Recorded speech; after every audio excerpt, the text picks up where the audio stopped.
E 55 ngā ingoa Māori kei te whakaarahia ake e te tari toi tū te whenua I ngā tōpito o te motu.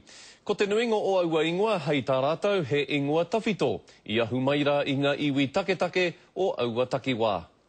Ko te tipuna awa o te whanganui ātara a te awa kairangi me te mautere o motu kairangi e tahi o ngā ingoa ko whakaetia e toi tū te whenua kia tū takitahi me ngā ingoa ona e nei. The board has a Maori Names Committee and in a February meeting they identified this group of 3 Kairangi names which they felt were worthy of being recognised and preserved. Te whakapono a te iwi mana whenua o te whanganui ātara.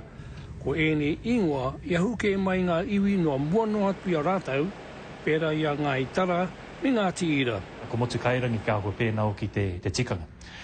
Kei reira hoki ko wetu kairangi. So, I rungi tau nei tikanga ka kite ko te awa kairangi, ko motu kairangi, ko wetu kairangi.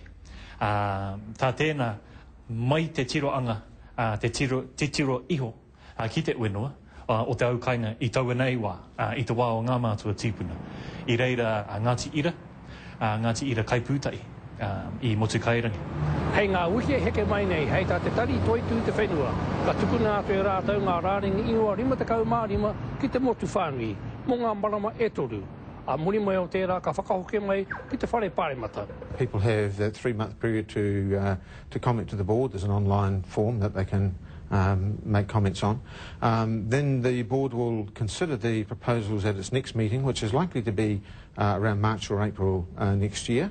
Ko te awa kairangi tētehi o ngā ingoa o ngā tohutohu o mātua tīpuna.